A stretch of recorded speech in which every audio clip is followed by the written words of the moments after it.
All right, so thanks for coming. Um, don't know exactly how much each and individual person might know about this subject. Like my wife was saying earlier, some people have been identifying as a witch, maybe reading some books, but they're not really progressing. So in some people, they become a witch and they progress like within weeks. I think that might be Justin.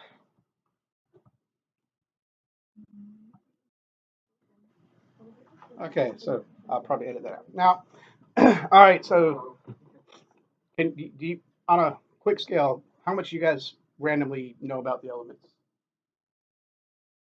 Their polarities and some of the things are tied with them in energy and things about like zodiac signs that are associated with them. Simple elemental magic on like an altar. All right, well, we're going to be covering a lot of basics. So if you guys know a lot, you might think this is very basic. I might be giving you some information that you don't know because some of this will be coming from ceremonial magic. Cool. If you check and you'll see a thing of pentagrams that says invoking and banishing. Mm-hmm. All right, these are actually more modern. This is from ceremonial magic, where you trace the pentagram depending on how you trace it, you're invoking the element or banishing that element. We'll get more into that. So, but just to start off, number one is the magician in the tarot cards. I'll pass this around if you guys aren't familiar with this, but the reason why I like this specific type of deck is because it has a lot of occult imagery in it instead of just somebody putting their art and then giving it a name. So, like if you notice on this magician's altar, he has what people will call elemental tools. In ceremonial magic, which I am a major practitioner of, we call them ceremonial or elemental weapons. Um, so you have these elements. Now, what we know about elements today is not necessarily practiced the way it was in the ancient world. In the ancient world, they were aware of these elements, obviously, and they had gods and deities and spirits to govern them. How we practice it today is actually, believe it or not, more associated with medieval medicine and alchemy than the ancient world. Okay, why is this? Because first of all, if you look on the altar, this magician has all the elements represented. All right, so ancient alchemists and people who didn't believe in magic but believed in the science at the time believed that we were created and everything that was created had various versions of the elements put into it.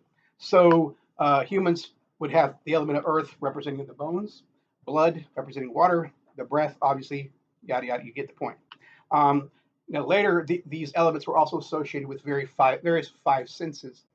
Touch, because you can feel it, is physical. The sensation of touch was associated with earth because you can see with light when you light a fire. Eyesight was associated with basically fire. Then you have the taste, which is water, because I guess it's moist in the mouth. That's how they did it. That kind of affiliation. And then, of course, the sense of smell would be air, because you're breathing in something and you can smell it, but it's not present. Basically, it's over there.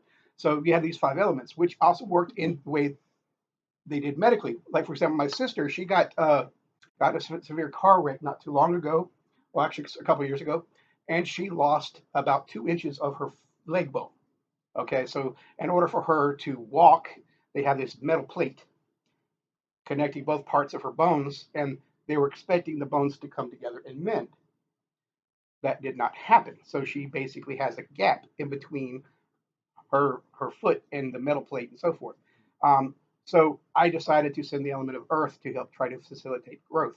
Now, earth again can be considered healing. We have the color green, which is usually in healing.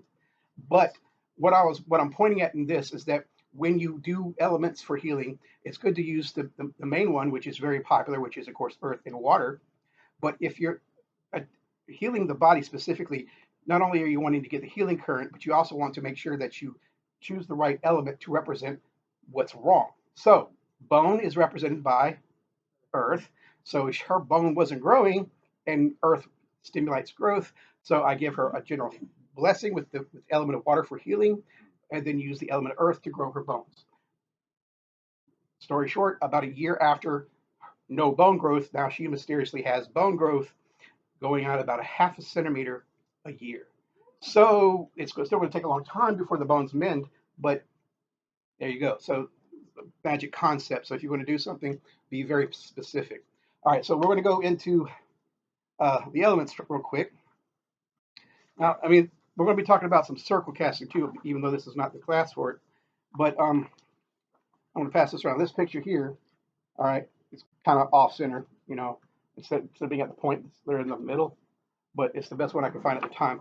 So, like, if you really look at this picture, if you could pass it around, uh, the traditional picture of the pentagram with the elements is actually the blueprint for ceremonial magic. You have the elements present around in the corners. You have the pentagram, which represents you, which is literally uh, the operator. You are the pentagram. You are the person inside the circle. You're the element of spirit. Some different traditions say this is God. Some would say you are speaking as God, or you are God, depending on how you want to do this, or your tradition. Um, so uh, at the very back of your books, you'll see a circle with a dot. Can anybody tell me what that is? That is the astrological symbol of the sun. When you cast your circle and you're standing in the middle, what are you? You are the sun, which is, of course, or associated with divinity and creation, right? So even though they didn't understand science, the ancient men people knew that if the sun didn't come up, they're fucked. So sun is creation. So when you are in the center of your circle, you are representing the element of fire, sun, and you're active.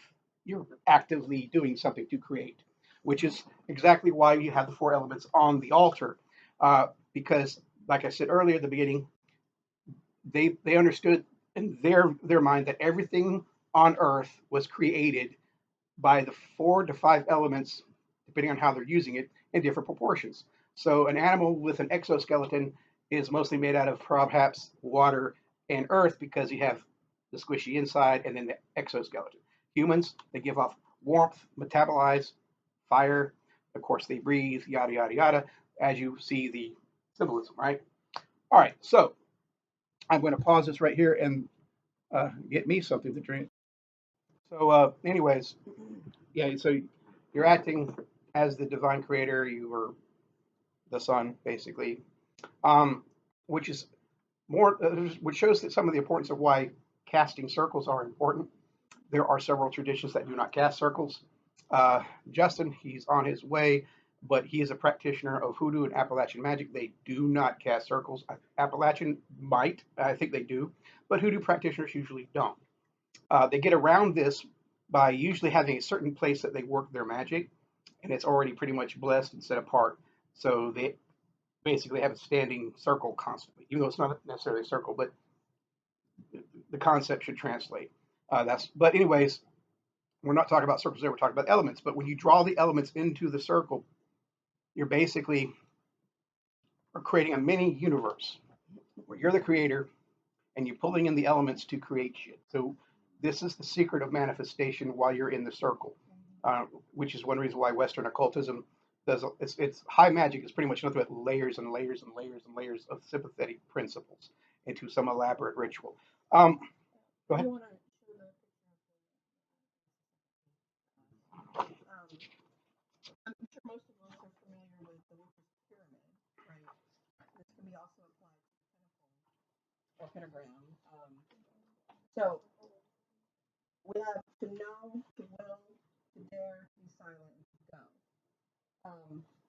These are not written down, by the way.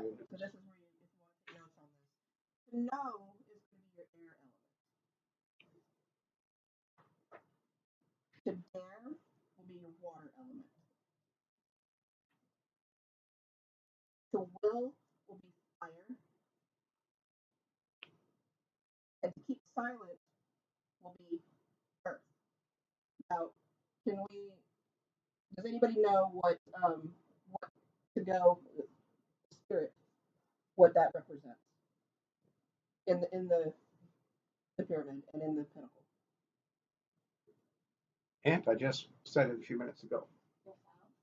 Yourself. Yourself, God. It's the ether. It's the You- manifestation of it.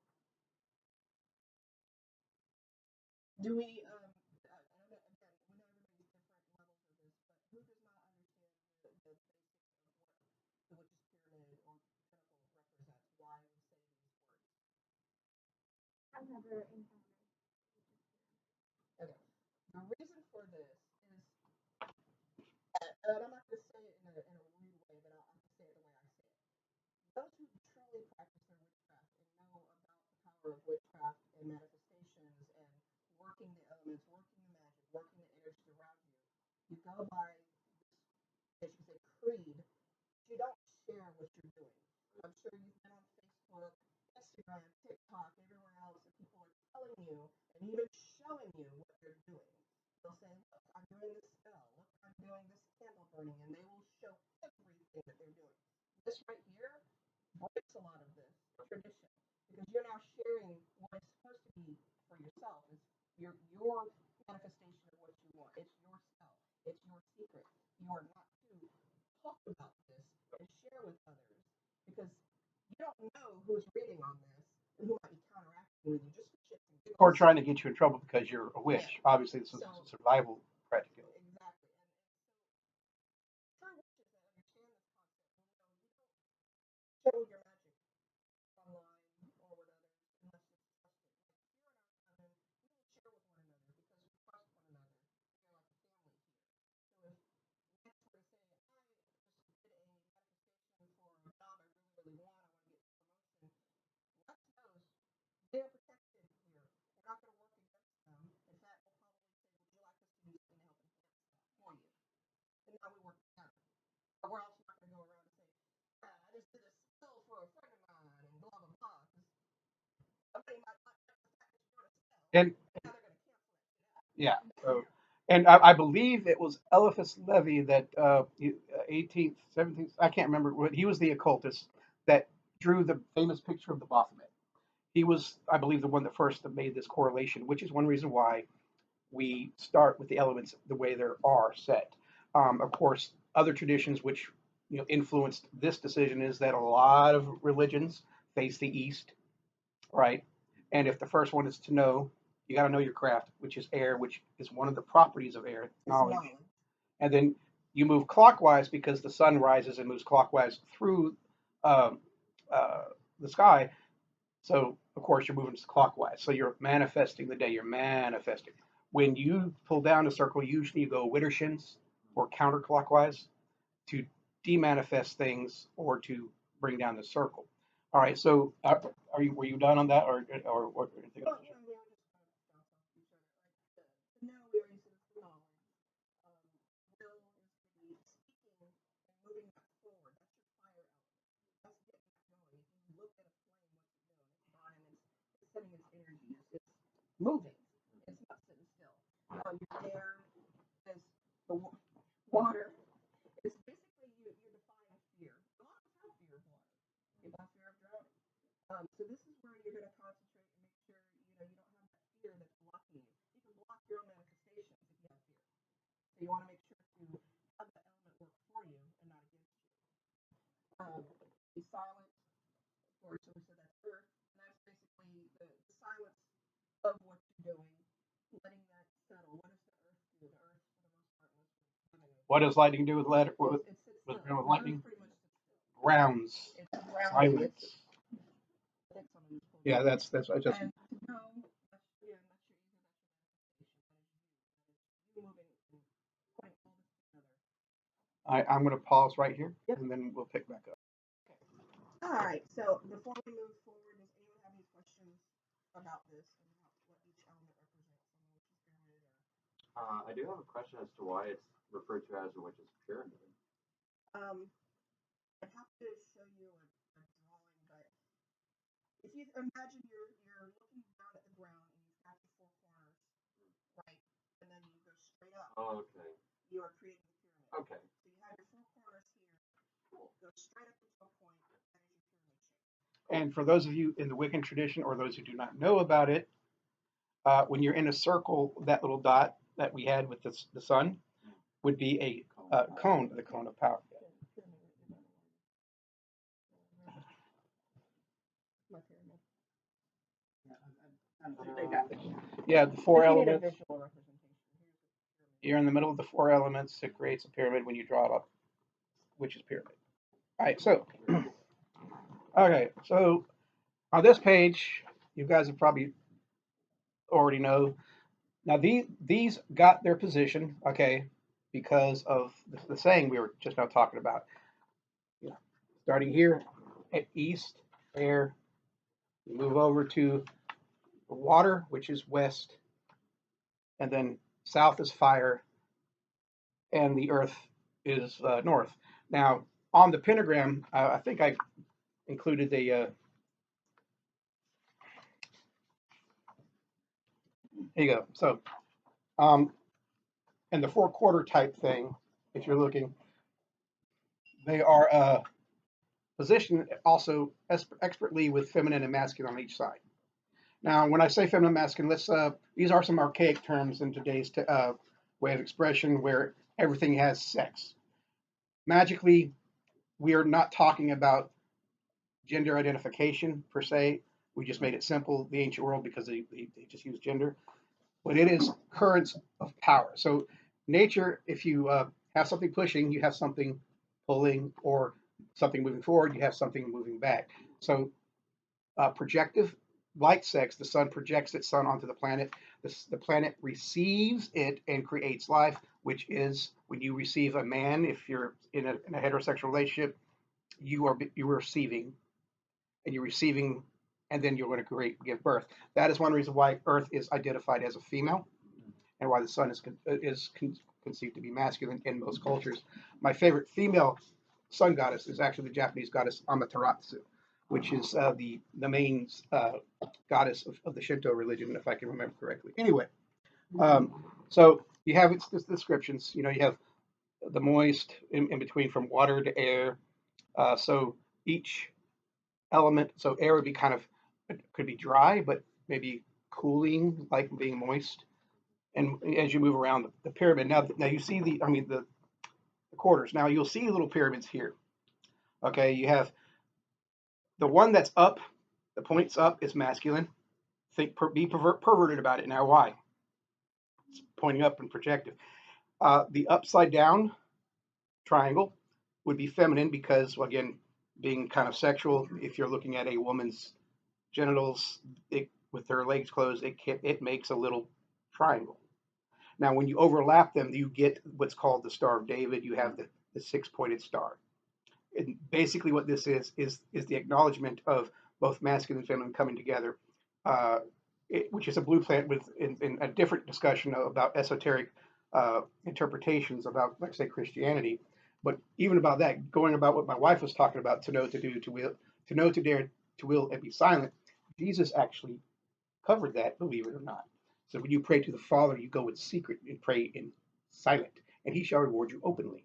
So there is occult teachings in the Bible that a lot of Christians go, never knew that was there. But in so the masculine ones will have the ones pointing up, and if you look, you see one has a line, one doesn't. The one that doesn't is fire. The one that does is air. And then with the female, you have both of them pointing down, one with a line, one without, one is earth, and one is water. Um, so anyway, I'm about to lose my track of mind where I was going with this. All right, so you have all these different elements. And now the first page, you see their primary colors. You have air, yellow for air, blue for water. Some secondary colors also would be, like, say, silver for water. And this comes from the visual effects of watching the ocean at night with a full moon. You see silver outlines on the waves. Um, and these are, again, where it also shows, as I said earlier, associated with senses, like the five senses. It's also associated with the elements. The seasons, four seasons. So Earth would be feminine, and you pay attention to this symbolism, because this also translates in other things of what you'd be using and doing, like, say, necromancy. Why is necromancy best done at night, for example? Anyways, so moving forward, you have Earth, which is represented by winter. You have air, which is represented by, if I can remember correctly, spring, and then you have fire, which is represented by summer, and then water, which is represented by autumn. So if you're going to make, say, elemental incense, well, first you would want to buy is a book on correspondences. So if you want to make water incense, you could do it any time of the year, right? But make a lot of water incense during autumn for the associated with water. Of course, you're going to be choosing ingredients that are associated with the element of water, perhaps rose petals, right? Which is associated with Venus and associated with water. As far as like the seasons, Yeah. Earth is winter. Winter. Yeah. So it don't stop there. Different parts of the day as well. So early morning when the sun rises in the east, what part of the day does that represent elementally? Exactly, Mr. Justin. It represents air. So as you move through the day, what's the hottest part of the day? Huh? Midday, noon, noon four, somewhere in there, which would be represented by what element? Well, it will be fire, exactly. And then, of course, through the day, after the midday, right about nightfall, you have the element of water, and Earth is represented by the beginning of usually midnight through different parts of the day. Mm-hmm. So, using you also have planetary hours that you could add into that, but that's another class. These are I'm trying to do a lot of information so you guys get a working block to where you can start connecting the dots yourself. So, hmm, well, We uh, did do a pop quiz. All right. So if the element of earth is for winter, what do you think the Sabbath associated with Yule? Mm-hmm. So that will be that one. I think my notes have real. Element of air is for spring. What Sabbath do you think that one would be? A star. Element of water. We said that was autumn. Which one do you think that is? What's Sabbath? Maybe. Here's your trick question. The element of fire. This one I had my notes. My brain is so ADD. So that one for summer. This one has three Sabbaths associated with it. For summer. Lunasaw would be one of them. No, wait a second, that's autumn. That's technically autumn. Beltane is one. Litha is another. And what is the other one?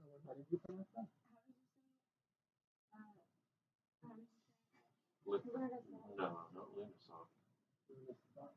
No, not Lunasaw. No, I'll just give you another hint. We said it already once. Oh, Imbolc? Imbolc. Fire goddess. Right. Imbolc. Makes sense. Yep. So if you want to know about the elements and their associations on our Sabbath, those will be the ones. Mm-hmm. all right, so you're done. Mm-hmm. All right, so moving forward,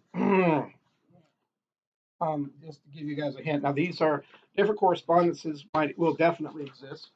For example, the Chinese don't even use the same elements that ceremonial magicians use. They use like uh, part of them, but they will replace them with wood and metal. I'm not fully sure why, but it's intricate when it comes to uh, feng shui. But also, just to understand, you can also have what's called the unverified personal gnosis or knowledge. All these associations were created by somebody. Maybe it was channeled, maybe it was just common inductive reasoning. So if you have something that goes against it, that does not necessarily mean you are wrong. It might work for you. The universe, if you're doing everything right, the universe knows what the hell you want. Um, Blue, usually you have air, yellow, orange or red for fire, and then with earth, it's usually green or black Or brown. or brown. Well, I mean, there's primary colors and there's secondary colors. Right. So like, if I can remember, I'm trying to stay consistent, so one thing leads to the next. All right, so okay, on your altar, I'll finish this up because I was about to. Like you said on here, you notice on this card of the magician, you have all the elementals represented. So what represents the element of air? All right, you both are correct. All right, yeah, a feather can too, but the reason why I was pointing out air and which ultimately fire, different traditions have them transposed. Okay, so a lot of people would say air for the wand, right? And then because of, the athame is forged in fire, it must represent the element of fire. Some ceremonial traditions basically it's the other way around. It's the fire wand because you are directing energy, and what is energy? Fire, basically. Um, and the tarot decks are usually done after ceremonial. You'll find some tarot decks where the meanings of the wands and swords are transposed and reversed. But I'm a ceremonial magician, and I like to go with what's kind of been established traditionally. Um, so they will have in ceremonial magic. My weapons would be a chalice or cup, represent water. Of course, we will have what's called an air dagger. Usually, it's got a wood handle painted yellow with sigils of various angels and concepts on it, right? Uh, then you have the fire wand. Now you could have water wands and so forth. It would just to represent the element on your altar, which you could use. Well, for earth, we use a disc like with a pentagram to represent earth, just like you would find in the tarot deck. Some ceremonial magicians, usually the ones like with the Golden Dawn, they will use a hexagram and call that the pinnacle of earth or symbol of earth. But on your altar, you'll have the elements in their respective place. If you're usually you'll be facing the east in most uh, spells, perhaps. Well, where you're going to have the representation of air, you're going to have it in the eastern part of your altar. And you're going to move clockwise and you're going to have the same elements displayed within that context. However, let's say you are working with one specific element, you might, instead of having facing east, you might want to face your altar within that cardinal direction. Like, say, I'm going to look for a growth in my job, I will face north and invoke the element of earth for manifestation of finances and physical safety. Um, in necromancy, just to throw this out, uh, the sun goes to the west and dies. All right. So you would like if in a necromancy altar, you'd be facing west.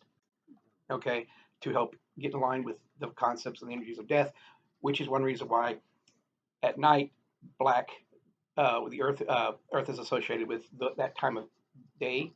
So you're basically when you die, what happens to your body? You return to the earth. So every element has its symbolism with death and other things, but how the language translates is what kind of symbolism you'll use, and that's also a very personal thing. But I'm getting off topic now. So you'll face those various directions now, which will lead me to another concept.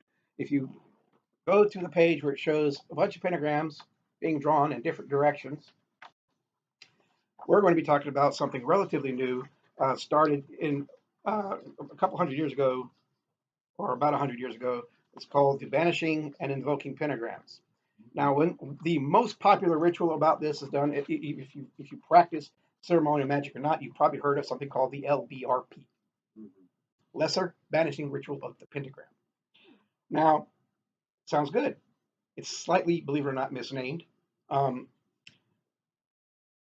but I'll get into that when we talking about casting circles. All right, so who here is familiar with the LBRP, Lesser Banishing Ritual of the Pentagram? What point do you start to draw the pentagram, and which direction? Well, usually, well, you start with the lesser banishing ritual pentagram by starting with the actual point on the pentagram, which, if you're looking at it, would be basically your left side. So you take your right hand and you'll start drawing the pentagram in the air from the earth point. Now, what you're actually doing is that you're using it's like a reset button. Um, the reason it's not necessarily banishing anything. It's basically, in a way, it is. It's starting over new, starting over complete. You're using the element of earth to banish everything, like somebody would with their doing sage. You're using the earth to cleanse everything, to send everything out, so you have a new clean slate. So you do that, and then of course you're also casting a circle using the flaming pentagrams and the various holy names of divinity to charge it, and then you're asking which leads to the other segues of the other concept in a second.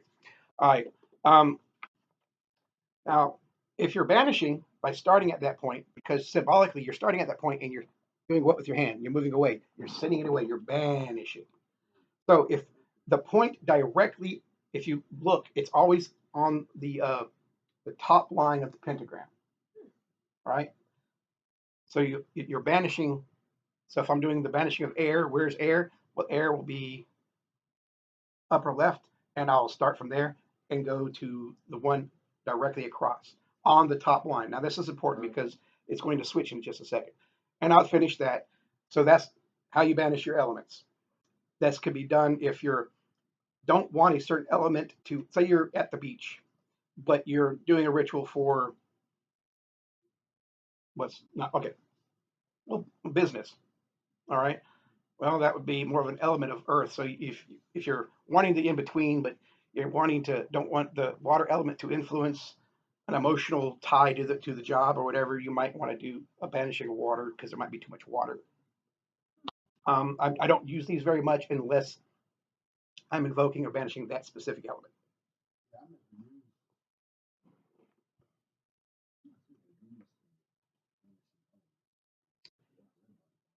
Um,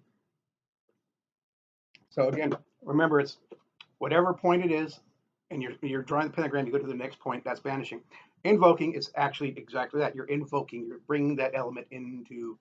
So, like if you're working with a specific element and you have an altar dedicated to that specific element, you might want to openly trace the invoking pentagram for that specific element to activate it.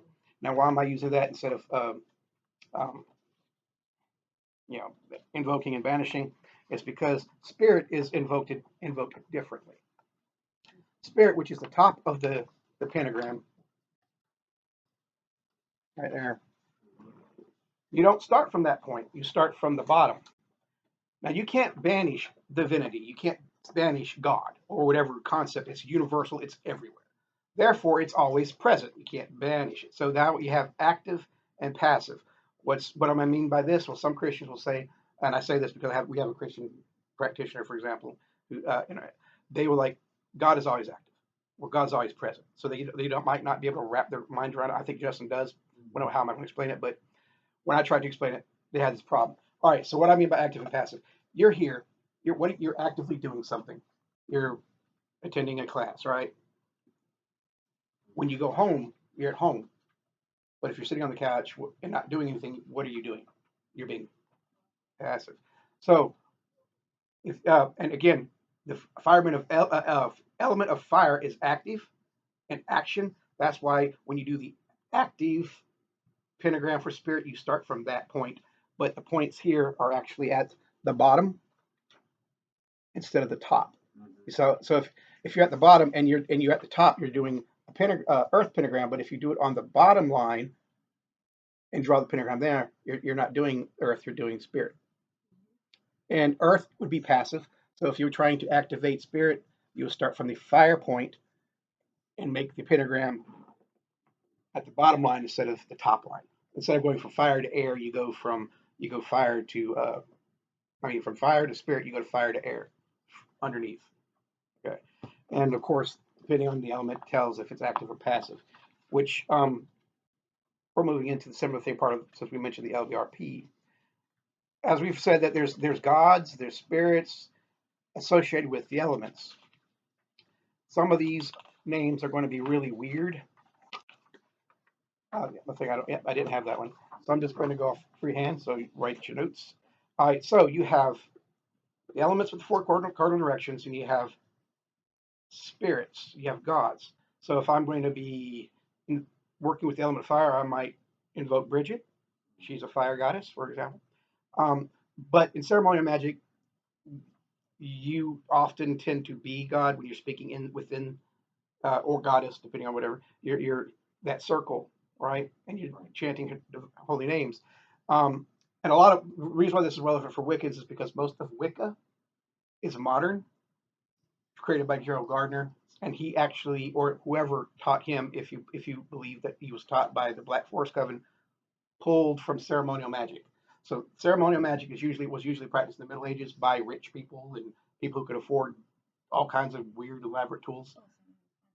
Mhm. Um, so some of the ceremonial aspects of Wicca came from ceremonial magic, which is why they're easily flip flop. What you might have a problem with is like with LBRP, a lot of witches they don't want to acknowledge any form of Christian spirit or so forth.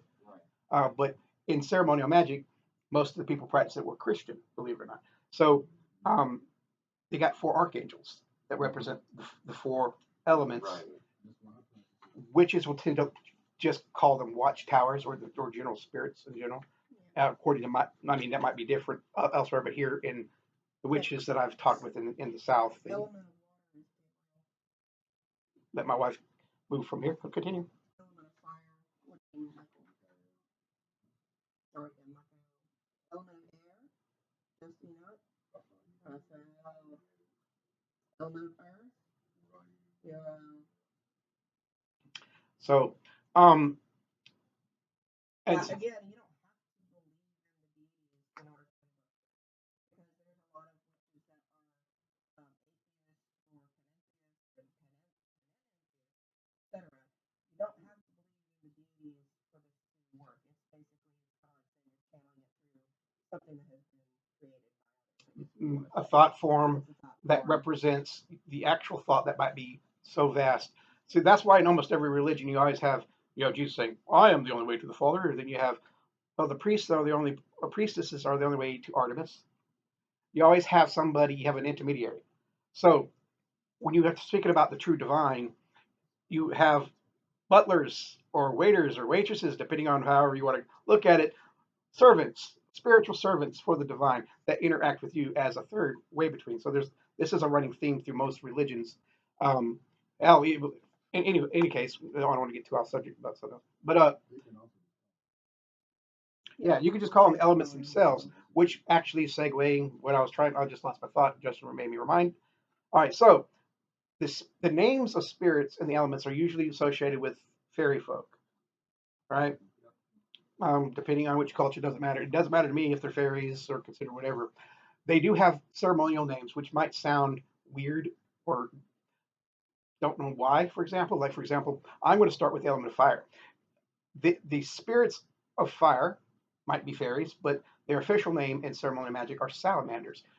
But salamanders, the reason why it gives me a problem with this is that salamanders are amphibians and they live in wood. Well, they damn sure don't live in fire. So, right. So the reason I believe this to be is because poetically, a spirit of fire is constantly in a lake of fire or constantly in fire, not burned, and he's as happy as an amphibian in the water. I will say that fire salamanders have some tradition in the British Isles. It's actually a explanation as to why random fires would start in like bundles of wood. They would say that salamanders found it. They would start fires. That sounds like more of a better explanation to tell you the truth. Now,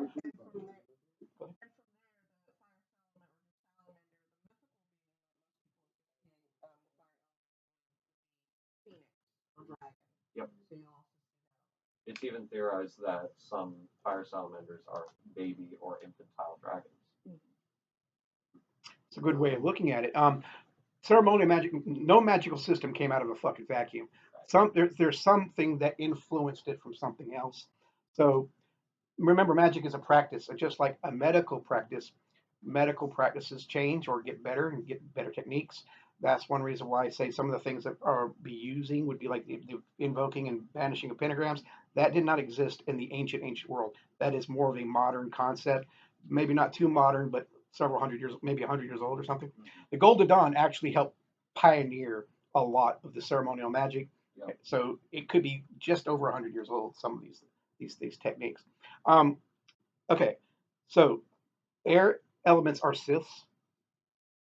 Okay, uh, then you have the fire element, which of course are now salamanders.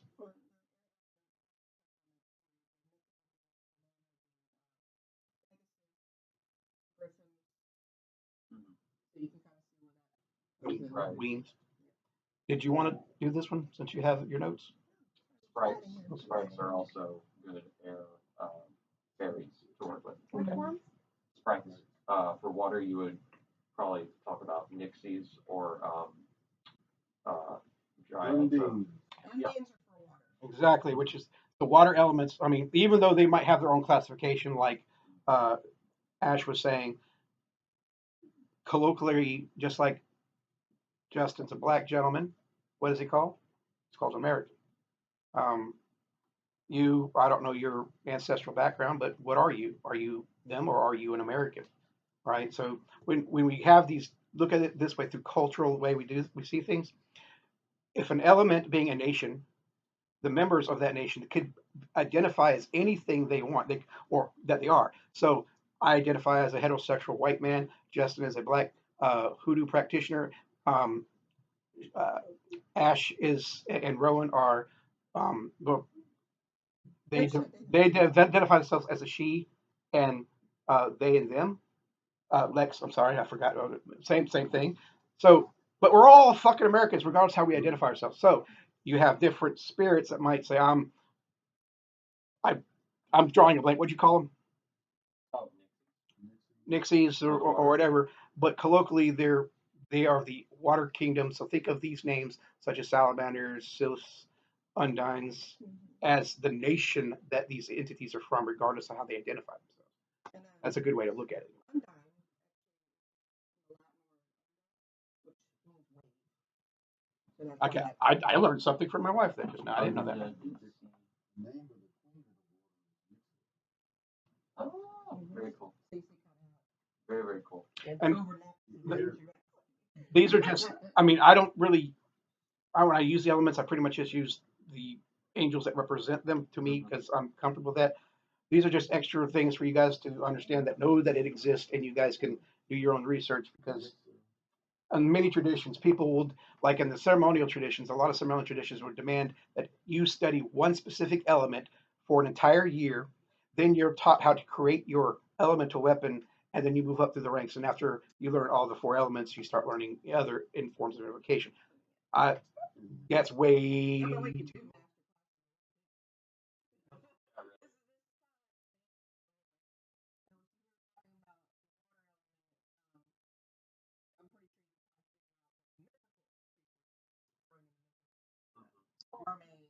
Right. sea monsters. Loch Ness monster would be a good one. Sea monsters, mermaids. Those are going to be your mythical creatures. So again, you don't have to call upon deities. You can do Right. So we are getting pretty much close to the end, I guess. I mean, but I hope this brief thing Yes. was very informative. Did we do Earth? I don't know. Earth would be no, no, gnomes, dwarves as well. Well, the traditional being would be Oh. no. And then like for the mythical beings, we have like the trolls, the dryads, the leprechauns, gargoyles. That would also be another one. Yeah. Um, But then again, when you get into elves, then those can be broken down too, because a lot of people believe in the separation of the elves. as Ash stated probably about maybe 20, 30 minutes ago, I'm talking about polarity. Now, polarity exists in everything. If you have a magnet, each magnet is going to be north and south. If you take a pair of iron cutters and you cut off, you find where south ends and where north begins, and you cut off the south, you automatically create that one north with two polarities. Polarity exists. The bigger, I mean, if you have a top, you're always going to have a bottom. You might have a different lid, whatever, but there's always, we're living in three dimensions, so there's always some kind of polarity. If you're going to have width, you're going to have height. All right, so what I'm getting at with this is that you have, we've been talking mostly about the positive aspects of air, but we're going to go over a few of them and other elements. Let's say air is associated with travel, so associated with knowledge. Now, what if you have an imbalance of this element or a negatively charged part of this element? Would it be associated with? Ignorance. It's opposite. See, here's the thing. A lot of people don't know that it's so ingrained and deep in our subconscious that slang and how to deal with things manifests, the occult manifests through reality, if people see it or not. That is one reason why sometimes if you want to call somebody stupid, you call them a what? An airhead. If someone is a couch potato, they probably have too much of what element? Exactly. So he has some negative aspects. Now, In the best of ways. and how would you use the negative elements?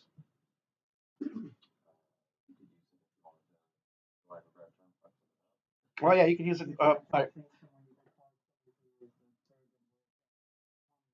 You're right. Somebody with a good work ethic, you might charge negative earth for them to make them kind of lazy or inspire them to be lazy. So this would be what? This would be hexing. Right. This is going to sound like mental gymnastics, but it is very true. Now, I'm not going to go into the nuance of why some will like, well, actually, black magic, there's no such thing. It's just energy. Well, so a piece of paper is just a piece of paper until I put something on it, and then it becomes class lessons, love mail, hate mail. So, yes, is energy just energy? Yes, but the instant you put your intention on it, what is it? It's whatever you put it. So if you have black or dark evil intentions, then it's still black magic. Because a letter of love is a love letter. Exactly. Right. Well, off topic, the answer to that the truth. These things are primal. These things are ancient. When the sun went down, with humans without proper electricity, when the sun went down, they can't see shit. They had nighttime predators. They knew that they were safer by the fire. So automatically we evolved to associate night because we are day creatures that sleep at night. Night is the wrong time to go around fucking around in the middle of the woods with no light. So that is one reason why you have this tradition of black being negative because well, our lives depended on it. But black is also very positive, as Justin, but is very positive just in general because it's also grounding, it's comforting. Um, it's black is it is associated with the element of Earth, the planet Saturn. I don't think Earth, the element of Earth, is associated with Saturn. I don't remember. Okay, but there is again how the occult manifests through people they don't understand it. Do you guys think that the black identification of Saturn, of the planet of karma, justice, uh, contracts, judges wear black, special SWAT teams of police officers they wear black? Is it a coincidence? Well, yeah, that's talking about spiritual summing, but the whole thing what we're talking, but what I'm getting at is that various occult teachings lead into the subconscious, and we practice them all the time. We're talking. They don't. Why do they call people airheads? Well, because they're ridiculous. But why? Associated there. So the occult teachings are everywhere. If you're familiar with them or not, that's why it's called the occult. It's hidden in plain sight. People might not know it. Right. So, but in any case, so but what I was getting at because I like that prattle on the all right. So baneful magic and black magic. Baneful magic would be something cursing somebody just because you don't like their face or just because you don't like them. Okay. Does does that tap into black magic? Yes, of course it does. But not all baneful magic might be black, but not all black magic is baneful. If you follow. So some could be justice. If you're working with the Kabbalah and you notice you have the on the tree of life you have the pillar of severity, which starts with Binah, which is black, color of black. It's called the pillar of severity, and then you have the pillar of mercy. If you're doing any kind of planets that are under that pillar, you're working with black magic if it's positive or baneful. So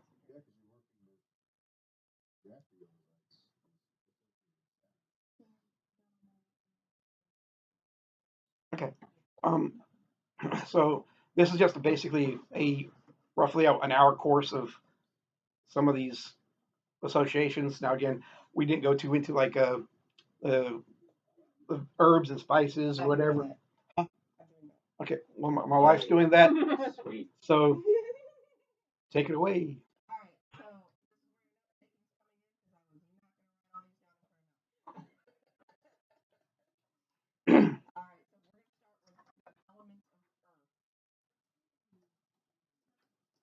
I know because everybody doesn't have the same knowledge. You're free to write down what you want to, what you don't want to. But we're going to start out with the element of Earth to talk about the zodiac. So for Earth, what do we have? Capricorn, Taurus, and Virgo.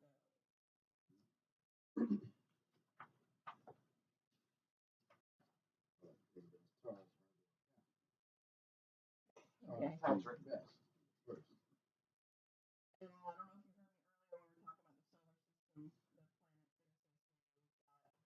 We've got Earth, Venus, and of course Saturn.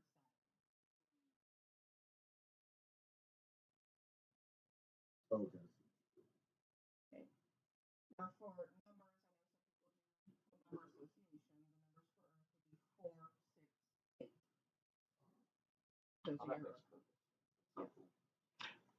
Can I interject something real quick? Yeah. This would probably be on planetary magic, but all planets have associated numbers, and where they got those numbers from is usually what position on the tree of life they are. So the moon is 9, if I can remember right. Therefore, if you was making magic squares, get on it. But each planet, that's where most of this comes from. I don't know if that's how it's always been or whatever, but in my tradition, the planets have numbers, and it's associated with the various spheres of the Sephiroth. For element of Earth, your crystals that you're gonna, look to will be amber, cat's eye, emeralds, jade, jet, petrified wood. Those are gonna be just your basics. And of course, there's gonna be more, but these are just some of the very common, easy to find basic crystals. Your metals will be lead and mercury.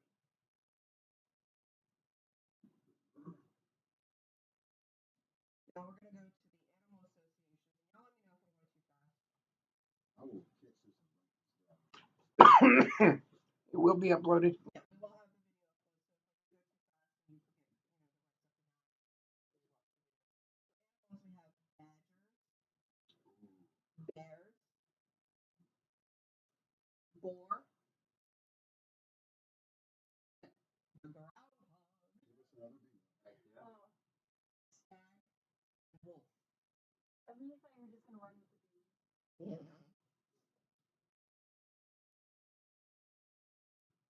Birds that are associated with the element of earth. Blue jay, the crow,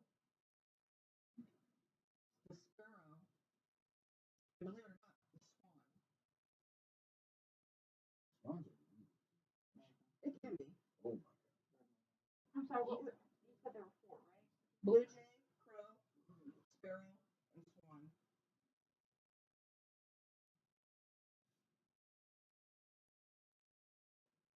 The trees for the element of earth: ash, elm, hawthorn,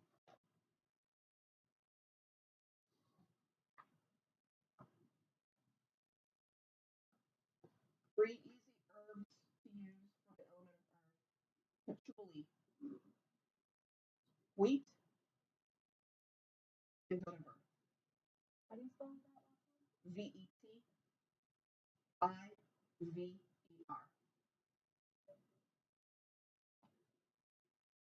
Now, can anyone guess what the element of earth, what sense you'll be using? Touch. Hmm? What sense? Touch. Yeah. Yeah. Touch.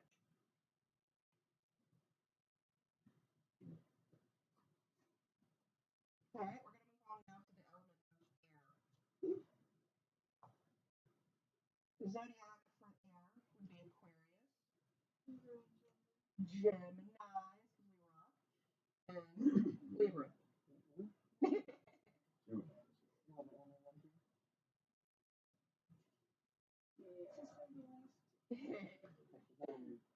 Solar system. We've got Mercury, Jupiter, and Uranus. Don't you mean Uranus? Your anus. Oh. My anus has always had the ring around it. Oh, Is that not? I definitely associate yours with it. How would you? The negative Oh, no, aspects of fire. it. Fire. The number association for air is going to be 5. So wait a Just minute. 5. Yeah, we're talking Five. about all these other numbers for then air. We'll go into numeral stuff in another class. Numerology. That would be cool. Please, Jupiter and air. They probably, I don't know. I do know that, like I said, different traditions have different associations. All these were somehow meant by, was created by somebody anyway. So This you is starting can add points. to it. Yeah. If you have something, your magic might not work at a certain level because you might be using different symbolism. In the occult world, the more you use something or something's been used for a longer period of time, it becomes more arcane and more powerful. So, I mean, but like I said, ultimately you are the magician, Yeah, and magic is it's a personal, it is a symbolic language between you and divinity or the universe. And as long as you're thinking clearly, it almost don't matter if you transpose and say, well, Jerry practices with the air dagger, I have a fire dagger. Don't matter. I mean, the elements still represented, and your intentions is the key anyway. So there's a lot of people out there who are trying to gatekeep and try to tell you you can't use this or use that. Well, the Chinese will disagree. They say they have two different elements that we do. So, and apparently it works for them. But so, yeah. a crystal association easy to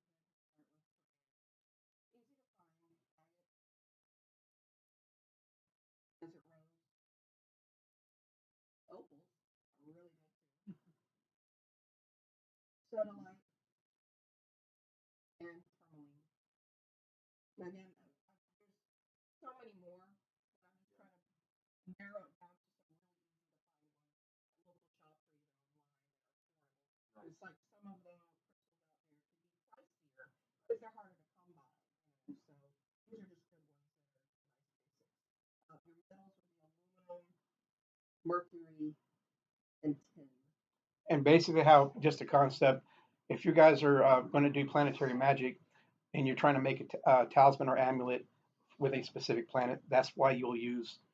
That's also one reason why it's called high magic in the ancient world, I mean, in the medieval world, because you're going to be using that metal as a talisman when you put your intentions on it with that planet. Mm-hmm. And like, for example, I believe like the sun is gold, so a lot of poor people couldn't Yeah. get gold tablets. That's why high society had high magic. The animal, not bird, the animal associated with air is going to be the gazelle. And I'm pretty sure if you know anything about that animal, you'll know why. Mm-hmm. They have those high jumps, they're just that air, they're fast. And So, y'all ever see that exercise pushing the gazelle? It's like you're literally running on air. And that's what they model it after. And of course, air is associated with travel, and they travel pretty fucking they're fast. very Yes, quick they too. do. They change directions like the wind. Yeah. So in that case, wouldn't like a cheetah from a really fast animal like A cheetah's a It straight can be. line. It can be. A cheetah's, but if you look at the way they run, the cheetah's straight line like a fire almost. Whereas the gazelle is gonna like Again, twist you because can make it personal for yourself.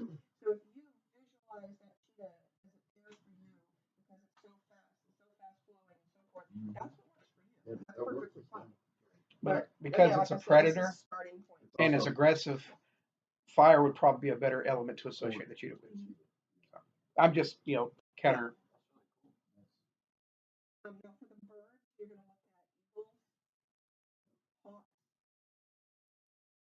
the hummingbird, and owl.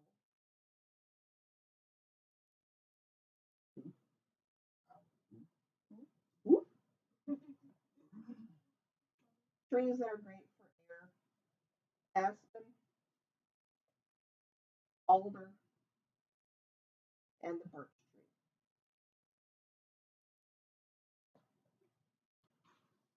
That's really cool. A lot of like things fired off in my head when you listed those woods because those are traditional wand woods. Those are very, very traditional. And a lot of people, what do they do with their wands? They Yeah. leave them in the air. It's very free flowing. Yeah. So that's why you'll find a lot of wands made of those three.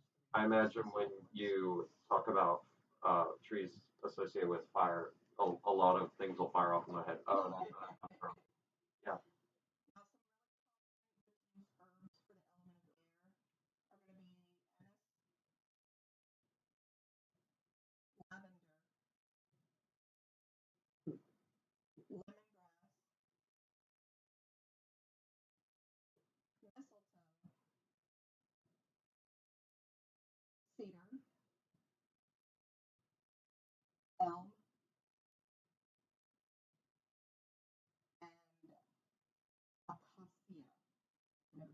Acacia. We know from Minecraft. Acacia. And How do you spell it? ACACIA. That's really now, fun. and like, I mean, just to throw extra information out there, I mean, obviously, like I said, we have different people, different levels, but that's for how people make elemental incenses, by the way. They have those correspondences. They Right. use scents of the oils from the plants that represent that element.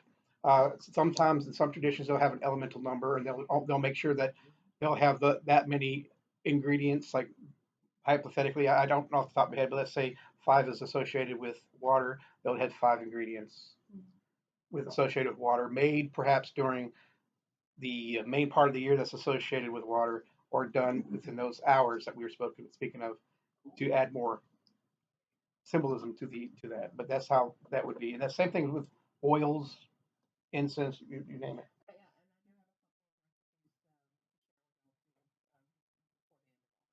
Speaking of which, Element of fire. And then we're gonna move on to Oh, element of what is fire. the sense related to that? Oh, What do you yeah. think it would be? Smell. Yes. I'm correct. That's why you associated that with Jerry's butt. I'm associated with fire. But Justin said it was more associated with the creeping death in the It's Bible. associated with fire after talking. For element of fire, we're gonna say zodiac are Aries, Leo, Sagittarius.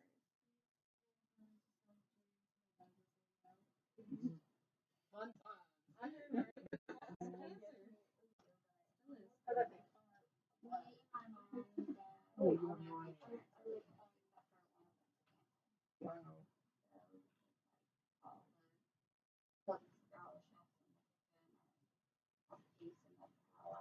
How does that work out? Lots of queens and kings in there. My moon sign is Leo. Solar system would be Sun, Jupiter, and of course Mars. I get it.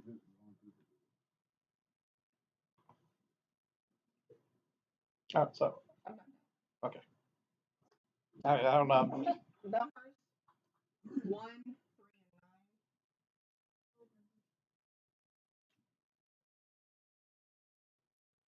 The crystals that are good for the element of fire, common ones that you can find and work with would be amber, bloodstone, carnelian,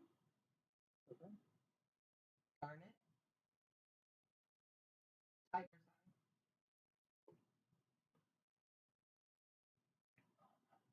Metals that are good to use, that are good to find, brass, iron, steel, and if you have it available, gold.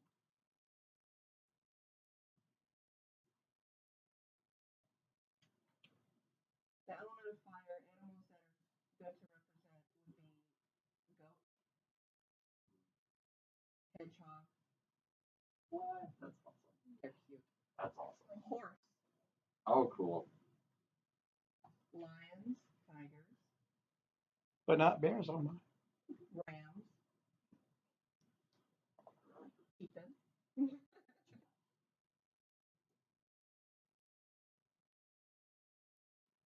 birds. We're gonna look at the eagle, the heron, peacock, quail, robin, swallow, and wren. Also, I noticed that some of the things that you're mentioning, like crystals, are like more than one element. Yes. Any bird can be air. Oh yeah, yeah. If you can use a, like a feather to represent the element air on your altar. Most witches, including me, usually use a. Well, I use an air dagger, so I take that back. But most witches will use incense to represent the element of air, and when they do their altar construction. I'm noticing a lot of those crossovers, especially with Mercury. Mm-hmm. What I like about that is that if you have something that you're trying to do with like two elements at once, it can be like a crossover. and it can help unify. It's best to think that all these elements are transmutable into one of each other. A good way to look at this is like say element of water.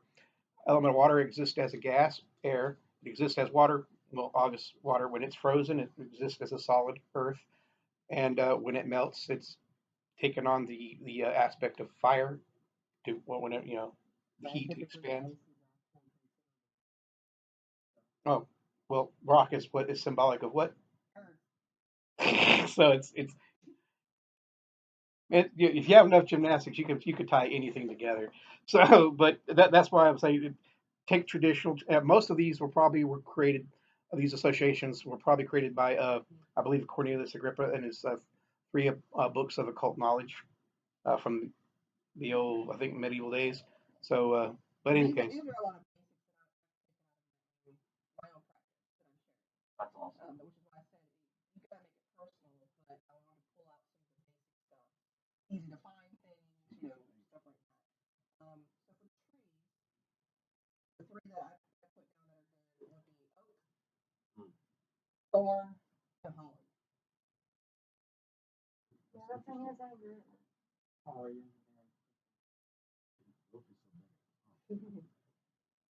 Again, firing off on those cylinders with one making. And some of this, like, you might have thought about it, but, until you hear it from someone else, maybe not triggering. Right. But it can also help you think outside your personal box a little bit and see things differently, different perspectives. Now you're easy to work with herbs.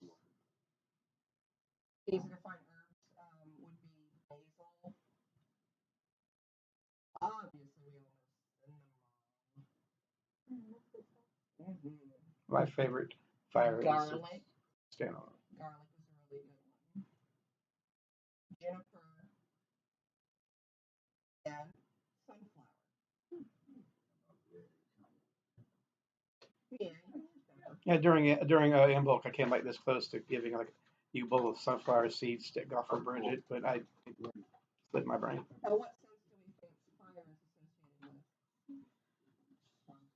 associated with? Light. Burning your eyeballs looking at that sun. Let me look at this, eclipse with my glasses not on. There you go. That's what happened to me. That's Oh my god. wait for real? No, I'm sorry. No. yeah, uh, Really joking. Justin is much like me. We're both quick trickster spirits. We like to joke around. Oh, Prankster gangsters. I tell people that. I'm as good as what you believe so the element of water.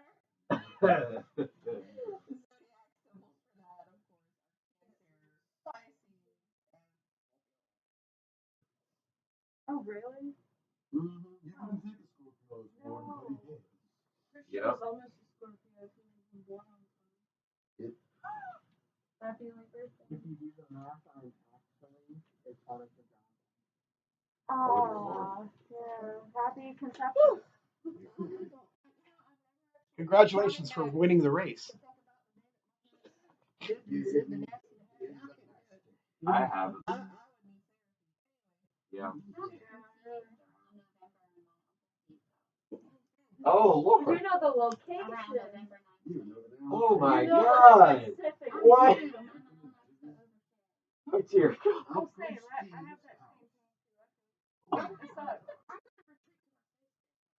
too. Right? Like, Y'all okay? Yeah, Solar system That's for cool. element of water. Mercury, Mm. the moon, Neptune, Pluto, and Saturn. we have all the planets. The numbers that you associate for water, 2 and 7.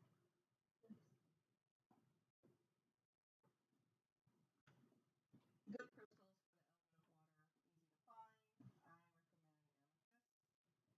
recommend amethyst, aquamarine,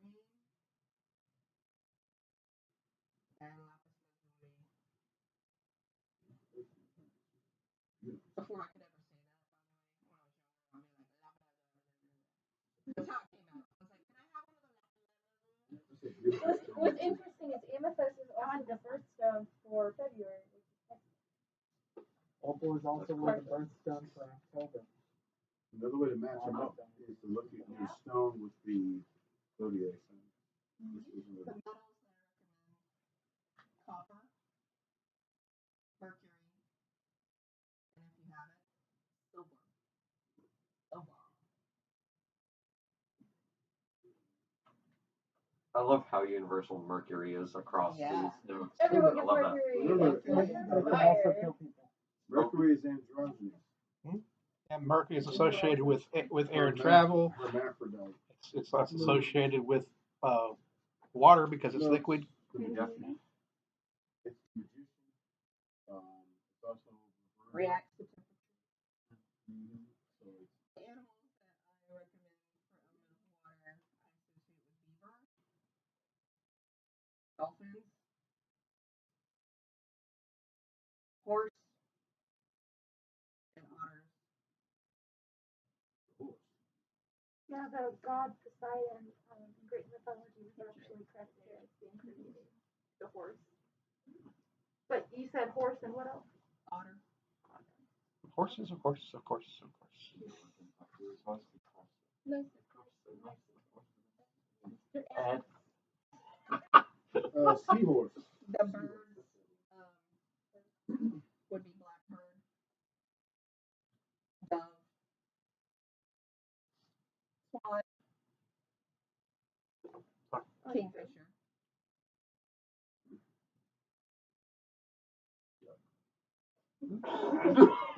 from the silence, duck. Duck, goose. The reason why I don't put duck, I don't but I want you to think about this. Why wouldn't I put duck? The reason why, what does duck do with the water? They might They swim just- in it. They just sit on top. It repels water. Yeah. So I do not associate Water off the ducks duck's with back. water. Oh, water That makes sense. It repels It water. repels water. That The makes water sense. slides They have That's true. stuff on their feathers. Yeah, natural oils. That's Oh, ducks are a lot cooler than I thought they were. right on them. I just wouldn't put them on there because it's a duck. I mean, you just aren't going to include that in the roof. Well, their webbed If it's feet. a rubber duck, maybe the rubber duck. Well, their webbed feet probably, different aspects of the body is associated with different elements. You can probably do a workaround by using an impression of a duck's foot because it is webbed, and that is definitely a water element. Just and not it's their always feathers. It's always in the water. Yeah. Even when they're on top. Ducks can be a relation between water and air because of the fire. Oh, I like Yeah, well, that. water birds can do that. They also like to step around in the mud, which are difficult. Every bird, folks, can be used in air, but some are going to be you can use them as a second element. Like earthbound birds might be great Ostrich.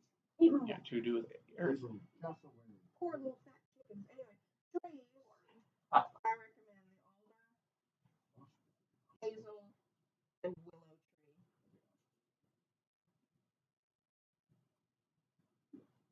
Good herbs that you can find or even grow would be aloe, yarrow, and lemon.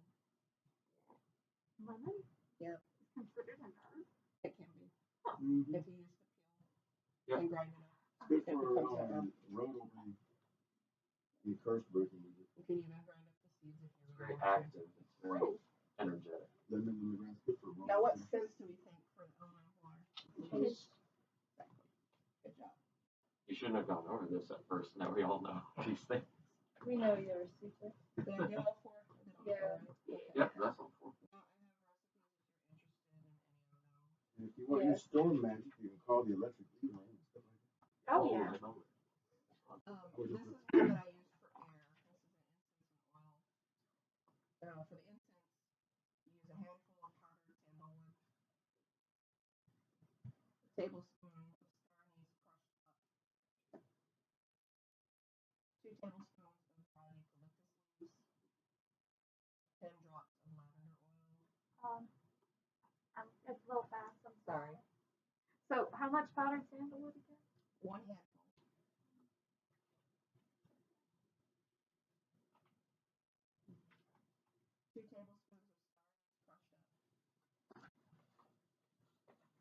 2 tablespoons of dried eucalyptus leaves, 10 drops of lavender oil, and some vegetable glycerin. And what you're going to want to do is you're going to take the sandalwood in your bowl, and you're going to add the glycerin gradually. And I would not recommend with this ratio to go over 2 tablespoons. You're going to turn that into like a fluffy compound. And then you're going to add your essential oils. You're going to add in your dried herbs, and you're going to mix it. And you're going to want this to settle for at least 24 hours, maybe 48, just so that it can dry and be used for later. This is incense? Yes. When you're ready, I can give you the one I use for oils.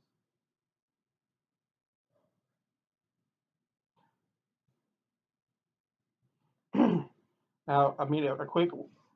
I mean, you're encouraged to create your own uh, incense blends or oil incense, whatever. I mean, so I usually like if I'm looking for an oil just for a specific element, I might take one or two things and just like if it's fire, I'm just gonna put a cinnamon stick in a carrier oil, and voila, you got oil, and now you got the element fire in it.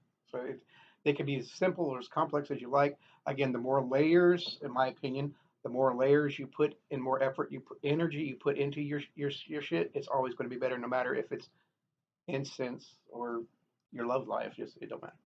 Work at it. You know, an oil that I like to use I take about half an ounce of glycerin. So, like I said, not a vegetable glycerin, future recipes. So I recommend half an ounce of glycerin. You're gonna want to add water to it about I would say a little bit more than half an ounce. Not well, yeah, a little bit more than half an ounce, but not a full ounce of water. You're gonna want to add 10 drops of lavender oil, 3 drops of bergamot oil, 2 drops of eucalyptus oil. And then if you like, you can still sprinkle a little bit of dried sage or lavender or even crushed up eucalyptus to it for like an extra potency of it. Shake it in your container. Keep it in a nice, dark, cool place, not too cold, not too hot, and this will last you for a good while. Now, when you open your bottle and it starts to smell a little sour, then your oil's going bad, and you shouldn't use that oil. But it can last for like 6 months or more. That's why I like to make just a little bit at a time because you never know how much you're gonna need it or whatever. Yes. So it was 10 drops of lavender and 3 of bergamot. Mm-hmm. And how much is left? 2 drops. 2. Mm-hmm. And then you said some ground sage. Yeah, you can grind. Yeah, you can do like the herb if you want to, which is what I usually do. I grind up sage leaves, dry them up and grind them up, and you can even do that with lavender. I usually take like a little pinch of eucalyptus, sage, and lavender, grind them up in my mortar pestle, and then add it to my oil. Let it shake, shake it several times, for several days, so it can kind of absorb all that. And it just kind of gives it an extra kick, in my opinion. And you can use this for anointing or just, however you need to. This is my recipe for my air oil that I use. I don't have recipes for each element, unfortunately. I just don't. But that's the one I like.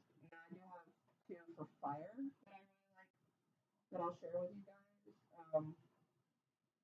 Again, you're gonna want to have a handful of powdered sandalwood, and you're gonna use 2 tablespoons of myrrh,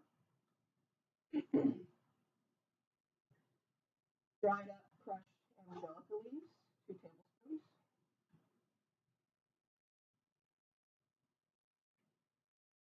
2 tablespoons of dried and crushed bay leaves,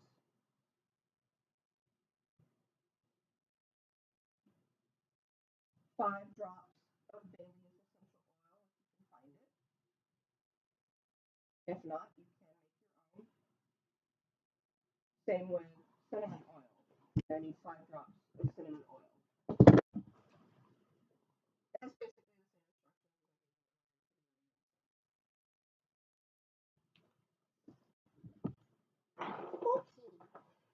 instructions.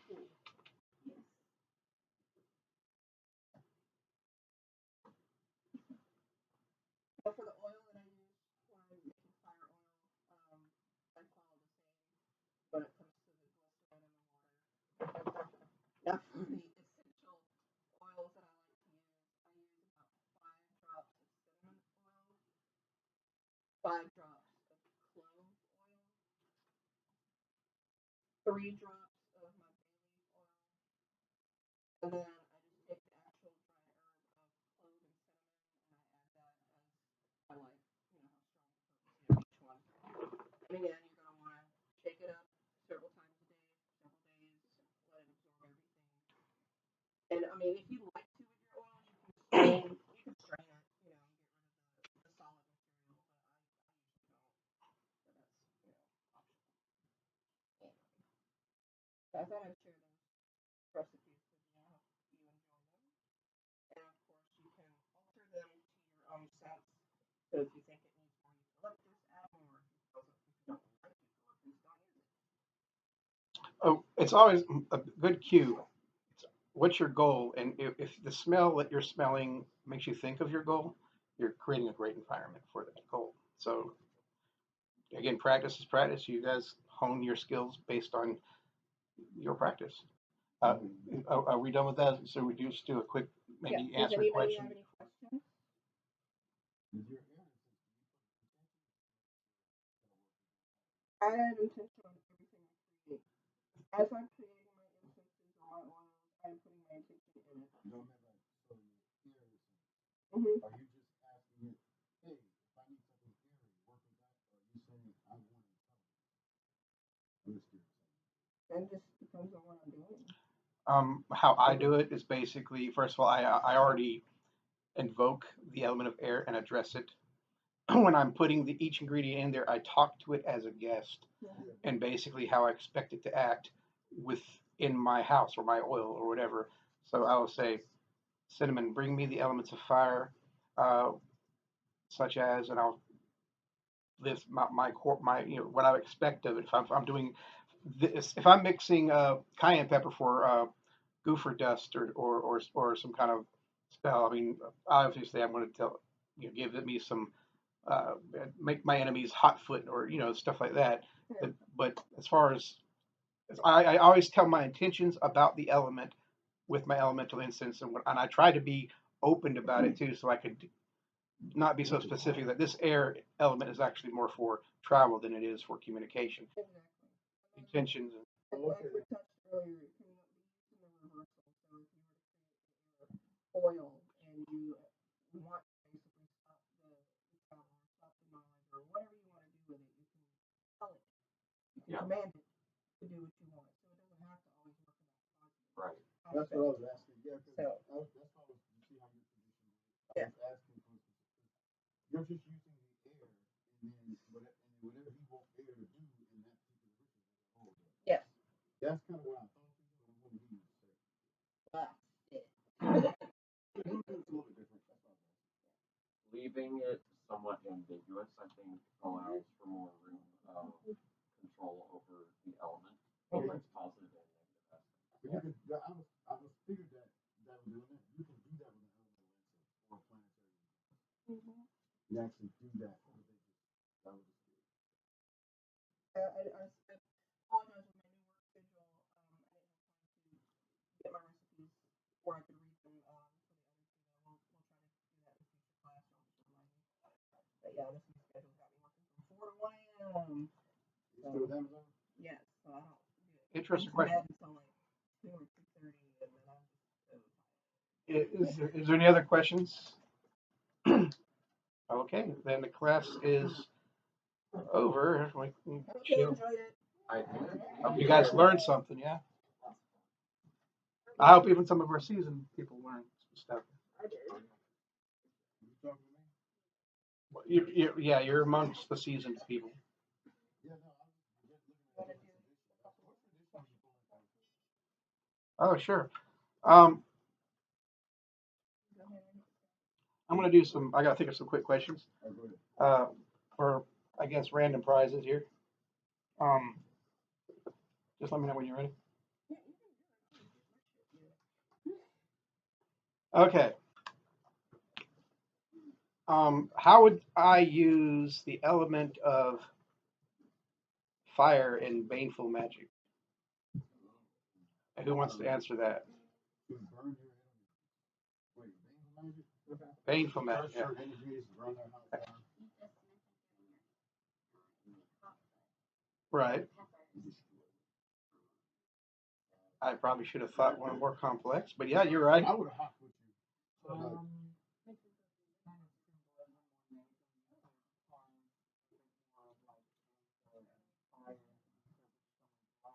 Yeah, needed the things. relationship. Yeah.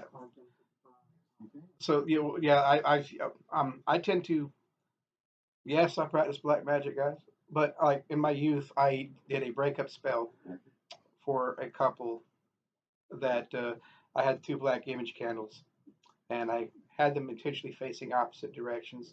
I charged the element of air to be negative, lack of communication, and whatnot. I would burn that incense within in between them as to symbolically represent the air getting the bad communication, and then through the ritual, as I did my chants and my invocations, I would move the candles further and further apart to symbolize the separation of them both, and then I moved forward and start using the image candle as a voodoo doll, putting pins in various places for various intentions. After I anointed it with doom oil, which literally means death upon my enemies, Yep. and lit up, they were broken up within 24 hours after a very nice day together because you know it was what it I was. wonder why you So, did that. well, okay, some context because I'm not a jackass. I don't go around and fuck with people's lives. The boyfriend was being very, very nice, but he was not nice. He was abusive. So the mother wanted to get her daughter out of an abusive relationship, but every time he would hit her or make her feel like shit, she would come back because he was being a nice guy. So I did a divination, and the last I devised that it's close to literally being the straw that broke the camel's back.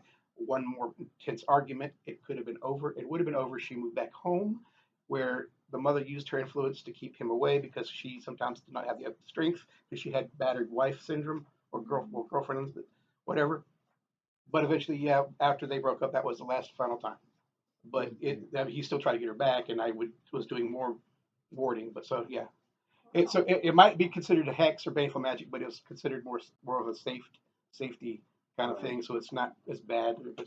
I just don't look at people and say I want to break them up. No, I was just curious. yeah, no, very, very, very good question. Any other questions? But yeah, that's not good. That's So classic breakup too. Now, the air incense is pretty interesting, but that's cool. She burnt candles, I see that's cool. well, I saw her hand first, but he actually hit on basically my example, which I was going to give anyway. So who do we give it to? Okay, Mr. Christian, that's just that. Now, if you get something you don't like, you can trade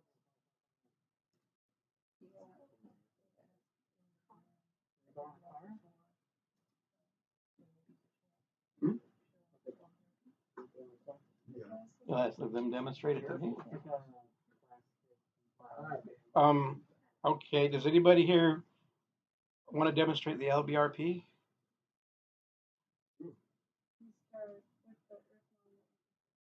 Well, I'm actually like talking about like the whole LBRP. Okay, well that would be Justin. I think Rowan was already answering. Oh. Well, I mean answering, but I'm demonstrating. Okay, Yeah. so Already doing it. They were in the middle of doing it. Oh, go ahead, Ron, yeah, go ahead. that would be the banishing ritual of the pentagram. So I guess props. I've been more specific. I mean, you're kind of new to that.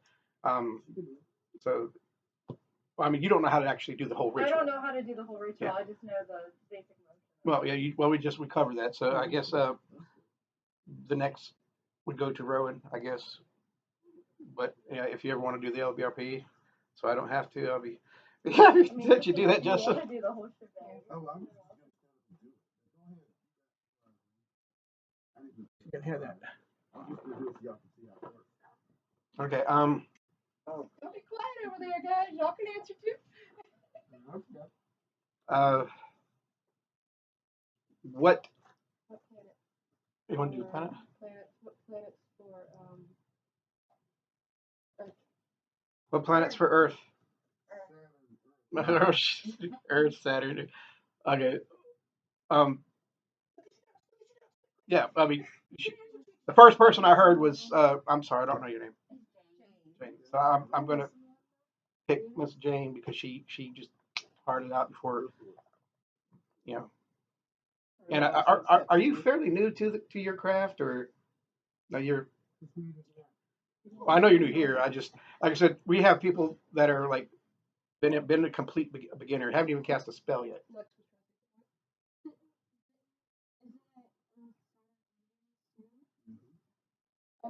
All three. Did you say all three? No, it just said Earth, then Justice said Saturn. I gotta be very We specific. got more questions. Don't worry. It's all right. I'm just, I'm Here. elemental planet, For legs. so I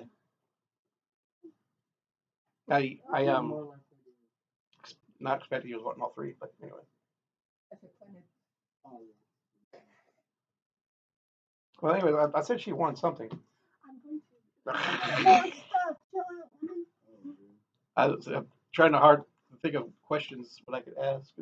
Put on the We'll spotlight. just do an individual quiz real quick for you. What is the elemental animal for fire? There you go.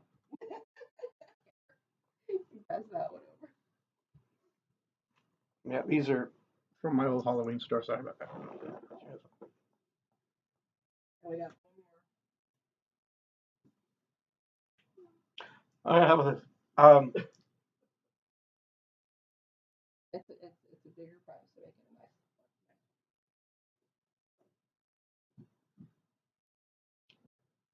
how do you do? And first person that I hear, I might be looking dead at you, but if I hear somebody else's voice, who can tell me why and how to? I mean, how to do the invoking? I mean, active or passive spirit pentagram. Well, don't rush. At least someone's looking at their notes. Hang on. Look at your notes. Look at your notes. Huh? Yeah, it's at the bottom. So like, yeah, all the lines that would be considered top, like, You go top down, or you go from that. but the bars.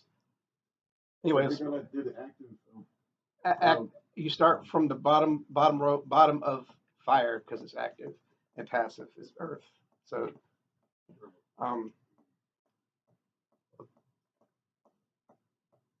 who won that one? You kind of answered it for you. Yeah. You kind of answered it yourself. Yeah, No well, I one mean, retained that information. All right, how about the first person I saw shifting through pages to go find the answer is this lady over here. Everyone okay with that? Okay, here we go. Well, I mean, You were at least looking for me.